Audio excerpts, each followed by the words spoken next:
Today on the Failing Up podcast, we have Nick Waldner with us discussing how success is all about the team that you have around you and the essentials of being an effective leader in a real estate environment. Let's jump in. Welcome back to another episode of the Failing Up podcast, Humble Lessons in Life and Business. I'm here with my amazing co-host, Bethany Voice. How are you? I'm great. Glad to be here. So excited. Is that your podcast voice? It is. Did we just get to well, you know, I've gotten that. a little, some comments from my children that my voice is different on this. So I've heard I'm that trying really to well. soften it a little bit. I think we have this like velvety, like, Yeah, I don't we know, for just, some like, reason, drop we're it. turn on. Y'all come in smooth. My kids have told me the opposite. My kids are like, Dad, back up from the microphone, bro. Oh. I'm like, hey, bro, I only show up one way. No. That's right. All on. Guys, I No. plan on coming in and just discussing Yeah. who I am as a person, next There you how go. I love I'm it. feeling. There You you like go. the Love it. sound of There you rain, go. Yeah. tranquility. Yeah, We'll have you lay back on that We have couch. the amazing Nick. Well, when I was Yeah. 3, There you go. And our amazing co-host, Dusty Oglesby. Dusty, what's up, brother? it's good to be here, man. Look at those Good to kicks. be in Texas. Come on now. I'm working on I'm them. not gonna lie. My wife got me some kicks for this for our stage appearance. Come on now. with Gary Keller. I almost So- went. Like to when the you That's say actually the when you other say day. kicks, do you mean Jordans? Like, No, did she get you some no. I Jordans? would think that you what have kicks to mean mean? Jordans, right? Yeah, what do you Is that mean? what- You oh. can't say That's kicks. all and kicks then were say saying. Like, Nice like a shoes. new Okay. pair of Kohans. You can- She's like, You can say I got a new No. pair of shoes. Yeah, Okay, there's kicks a are song called, sneakers, "Ooh, for I got sure. a new pair of shoes, but you can't say Kicks Kicks are are Jordan sneakers. You say specific. kicks, I they're think they're J's. sneakers. I think they're Really? sneakers. They're J's. There's something I that's don't know if collectible. That's true. J's. For us younger generation, So, It just I'm in that generation that missed that whole like sneaker kick thing, Yeah. and see sneaker kick. one of Sneaker, the I say agents, I don't sneaker. know, maybe it's a kick. One of the agents here at KW, Sheena, we're on Yeah. a flight Oh, back, yeah. and she's a big She's got a sneakerhead. great Yeah, yeah. And we're collection. we're literally sitting next to each other for 3 hours, and she's telling me everything I'm doing wrong in life. And the number one thing was Shoes. I need to up my sneaker game. Yeah, yeah. So what did she do? She bought me a pair while we were on the flight, I and it love it. showed up in my house 3 I days love it. later. Yeah, I Well love that. played. You wear? Yeah. I try, but I'm not that cool. I just talked That's about the how other day. I feel. I'm the same I way. put on Yeah. some Nike high tops for our stage appearance, like Yeah. tried them on, instantly took them off and said, I can't pull this. My wife said, "Those are really cool. You look ridiculous." Yeah. Right? Yeah. That's I what feel it is. ridiculous in them. So Yeah. Well, let hey, me back up. I would look ridiculous if and I say came walking that, in here in Cole. I got a new Yeah. pair of shoes, Yes, you did. right? That are shoes that I would not normally wear. Did you get them at Sears or where- I did. I got them out of a catalog. Yes. The old school Sears and Roebuck. That's it. Yeah. That's where you That's got it. them. Yeah. It's funny. Right there out of the I have catalog. 13 different pair of flip-flops. That's just all right. So Nick, thanks for joining us, brother.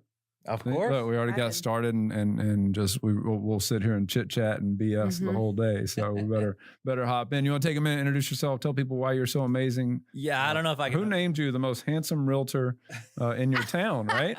in my Is that- town? Is that a Yeah. I thought I was title? nationally, but if you're just Oh, going to give me yeah. my town, Yeah, like, yeah. I have a very small town. Now I feel like Population 2 people. That's it. population, my Nick. mom and my grandmother, and they Yeah. voted 100%. There Got you it. go. Both of them showed up That's at the polls. hilarious. That's classic. I run a real estate team out of Maryland. We'll sell 450 homes, around 200 million this year. Nice. And everybody always says, "Wow, you're really killing it." No, there's a lot of really talented people that do a lot on our team. So we just have a really great culture and connection. That's cool, brother. We appreciate you joining us. I know anytime I'm in Austin or traveling to an event, I always seek out Nick. You always make everybody in the room light up and just bring such an energy. And so Man. we all love you. Hold my hand. Yeah, I will. I will. They're sweaty right now. I'm nervous. Just kidding. So we like to talk a lot about on this the failures, right? And so we know there's a lot of podcasts out there about what people do really well and their successes. But share with us a little bit, just transparently, as a leader and as you've grown. First, what does failure mean to me? Where do you see that show up? Oh yeah. I mean, failure for us, it's ingrained in the culture of our team. Like we have something that's called Fail Forward Friday. We do it every single Friday. Everybody in the team shows up. It's a Zoom, so everybody has their camera on. And the rule is you have to come up with a failure that you had in the previous week, business related. We sometimes switch it up and do personal and stuff, but business related. And then what you learn from that failure, what you're doing differently, or hey, I'm stuck. Can you guys help? Wow. Whatever works, and you should hear the failures that come out, the things people share, the vulnerability that creates a much deeper bond because now you know everybody around you isn't perfect, so you feel more connected because you already know you're not perfect. Right. It's an amazing part of our culture. So we've copied that from you. Actually, I heard you say Nice. that several months ago. We are failing at fail forward. Friday. I was about to say kudos to doing it your very well. environment because I remember Phil and I were on a call with Nick and he shares this and we started texting each other like, we got to do this. I should do this on Friday. Yeah, we were like, awesome. Nick has this magical Friday moment and we stole it. And the first Friday, Phil and I jumped on. We're like, we're going to do this. Crickets. Oh yeah. We were so Nobody uncomfortable wanted to- For like a long time. and on us as leaders, right? Because it was like, well, you talk about your failures, and I mean, we were like, That's failure. Like nobody. You should see when somebody joins our team, and the very first week, and I always tell somebody like, "Hey, we're gonna do Fail Forward Friday." And you're going to be called on, so you better be ready. Like coming on to a brand new team, you don't know anybody, and then that team saying, "Hey, open up and show us your biggest failure." It's really difficult, but once they get it, and once they get support from sharing, then it's like it changes everything. Did you experience that when you first started it? No. In the beginning, it was like, I'm not telling him how I failed. Yeah. And then I had to constantly share. And I mean, the good news is I failed a lot of things. So I always had material. And I'll go, guys. Yeah, exactly. Nick, me again. And after a while, people started feeling like, oh, that happened to me too. And this is what I did. And then you get more and more. And now I think one of the keys to Fail Forward Friday for us is, even though I'm the one moderating it, I'm not the one always giving an answer. So if you give a failure, you might step in with some advice and you might come in with your opinion. And if we get 2 or 3 perspectives, you're not going to like every perspective. You're not exactly like every person, but you get enough perspectives and you walk away going, all right, I have a really good idea. The whole point of it was we fail constantly, which means we're growing. And how do we get out of that failure mindset and into a solution mindset? And there's no better way than when everyone around you is supporting you and pushing you towards that. Right. Yeah. Some of it's just verbalizing the statement, right? I think that maybe it was my wife or somebody was telling me about a part of the trick is like sometimes when you get, I don't remember who said it the other day, when you get someone to say it out loud and say it to themselves, they recognize how small it might be, right? Or how I think Sajid told us that. Yeah, Sajid told us that on the call. It removes the power over it, right? You just make them repeat it back. It holds power over it sounds so silly when you say it back. Yeah. Well, I think it's like with anxiety, like when you have those fears, I was always taught that, all right, bring that fear out and start walking through what is worst case scenario. Right. That's right. Like what's the worst that can happen? Okay, if that did happen, what would you do then? And all of a sudden you realize like, I guess it's not that big of a deal. That's right. And it lowers that anxiety and allows you to move forward faster. Yeah. Yeah. Great question to ask is one of the things we always talk about. We always talked about in the Bold Room when it came to like limited mindset and everything is we would ask the question, is it 100% true? Like is what you're thinking right now 100% true? Chances are no, it's not. Yeah. Right. Or just asking the simple questions. All right, that's one theory. Give me another one. Right. It's and especially like I always think about like, have you ever you experienced that breakup where like, your soulmate, this is high school or whatever, college, your soulmate broke up with you and you're just feeling your energy's down, you're laying around the house, you're eating cold pizza, you don't want to move, you don't want to go anywhere. Like it's just awful. And then all of a sudden that person calls and they're like, hey, I'm sorry I've been distant. I really want to get together. And instantly all the energy comes up. You jump up, you shower, you clean your place. You're ready to go meet that person. And it's that difference in perspective. Like originally I thought, oh, she wants nothing to do with me. And then I found out actually her grandmother died and that's why we haven't been talking. Yeah. Right. And now it's like instantly back. That's right. Yeah. So it's that. Yeah. Yep. So you have this amazing team. You run amazing businesses. You're God's gift to real estate, right? I was going to say in his town of 3. In the showbiz world, everything's amazing. Yeah. Behind the scenes, it's just a mess like everybody else. Yeah. Sure. Yeah. All of us for sure. So thinking back at a failure that maybe you've experienced in the last few years, that really sucked to go through, right? Like it was, you hit a wall and you had to kind of battle through it. But now looking back, you can see that it sets you on a different trajectory, a different journey. You got anything like that maybe gives people hope? Oh my God, yeah. Here's a good one that especially when you're building a team and you start teaching, like I had, I guess this is about 4 years ago at this point, maybe 3. My number 1 agent, my number 3 agent, my number 6 agent, my number 1 rookie, and one other came to me and they're like, we're going to start our own team, or we're going somewhere, or this person promised us more, whatever it was. And it was really tough to detach from the ego of, well, we're the number 1 team in Keller Williams in the entire state of Maryland, and we sell more than anybody, and we. And then all of a sudden, if all this production's walking out the door, who are we? Yeah. And it made us go back and look at, well, who are we? We're our culture. We're fail forward. We're learning based. We're growth mindset. And the people that were leaving at the time were in a much more, what can you do for me? It's all about me. Like just, and it's not, they're not bad people or anything like that. Right. They were just at that moment, they felt it's all about me. And fast forward 3 years, we're still the number 1 team in Maryland. We're still outselling everybody. We have a much better culture in the team because everyone's there for the same purpose. There's no, there's no attitudes. There's no prima donnas. Like all of that's wiped out. And anytime somebody starts to become a prima donna, we see it, we acknowledge it, and we make sure that it's knocked down right away because we already went through the experience of like, walk on eggshells because we don't want that person to leave. That person leaving was probably the best thing to happen to our team. Right. One of the things I've seen and to your credit and mega team owners probably don't take enough credit in this. There's a lot of teams out there, right? And a real estate team in a smaller form may be around what each individual producer does. But as you see these big mega teams, like, $200 million is a lot of real estate.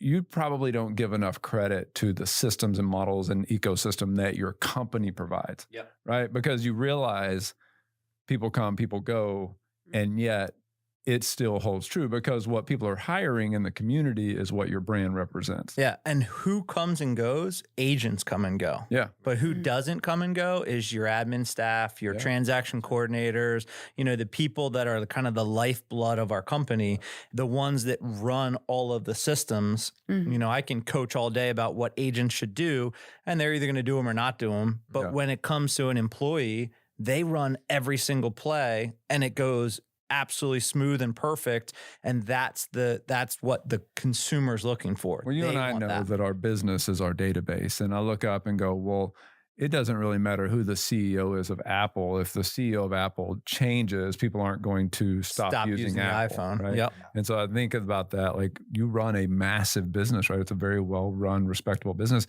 and people, the agents moving through that are one thing, and you're right. We love them, and sometimes they're just on a different journey, and there's nothing wrong with that. Right. You have people that stay with you for a season, and you have people that stay with you for 10, 12 years, and they become the cultural icons of your business. But people ultimately are hiring you because of the service that you provide in the community, right? And your database knows that, right? And I think what I also realized that my failure as a leader, losing those agents, a couple of years ago, I realized that everything was about real estate.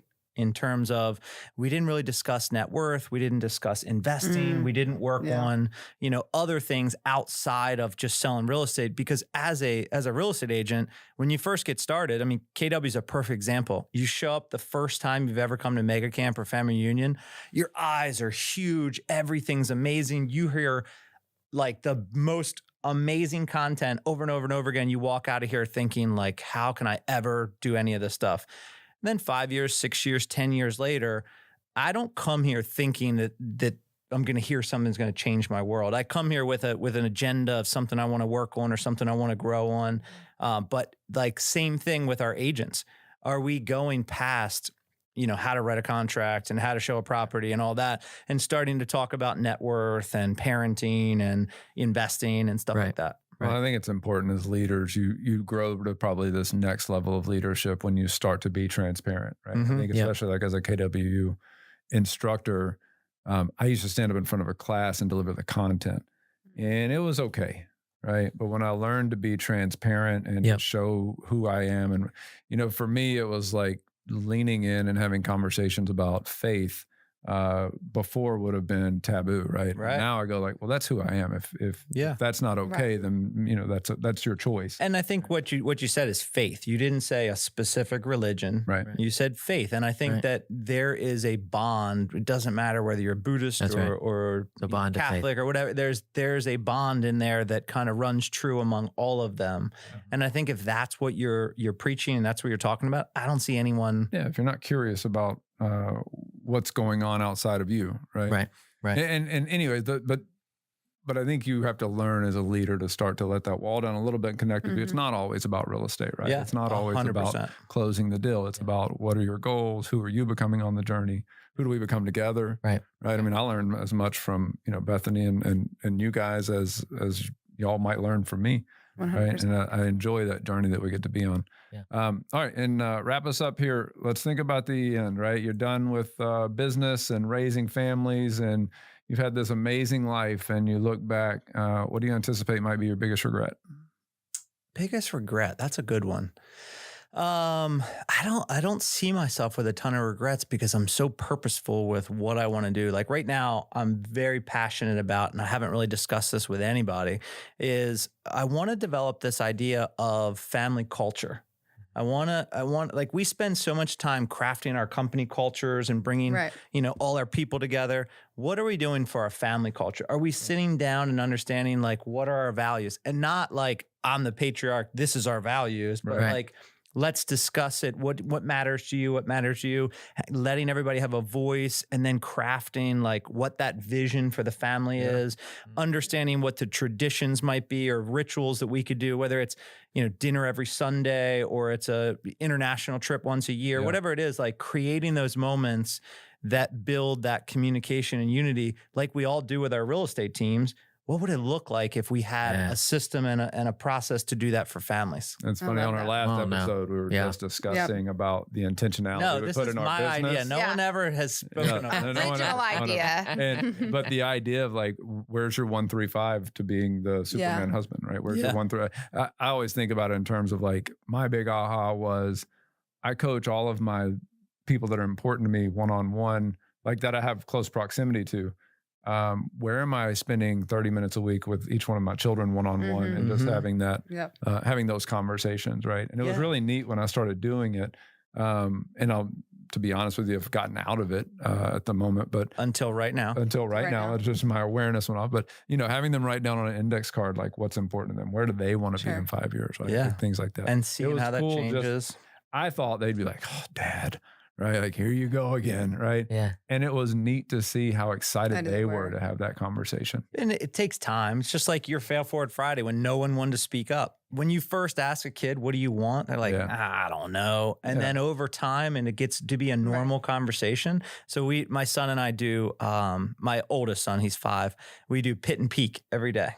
So we lay down in bed after we read stories and brush teeth and all that. We lay there and I say, what was your pit and peek of the day? And he always says, you go first. And then I pick something. He goes, that's mine too. And I'm like, okay, but now you have to come up with them. And I want him to get into that habit of every day thinking about great things that happened during his day and having appreciation for him and having that sense of, you know, wonderful stuff going on in his world. Yeah. We do that at dinner. And we have since, I mean, a decade now, right? We sit down. Since your kids were my kids. Not Pete and Pete, but we will, like, we always ask. In fact, my wife had it put on a piece of art on the wall at one point. It's how was your day and what was your favorite part? Yeah. And whenever you're done with it, you get to choose who you ask next. So it's always neat to watch. Like, who's gonna get to ask, right? And I love the family culture. When you give your failure, you then pick somebody else. Yeah. That's right. Yeah. Awesome. All right, brother. Well, thanks for being with us, Nick. We appreciate all the time you show. You're doing amazing things. I appreciate you pouring into our people and letting us pick your brain for a little bit. Thanks for being here, man. I just appreciate all the nice things you say about me. I could sit here all day. You're my favorite person. Thanks, Nick. Thank you, guys. Thank you.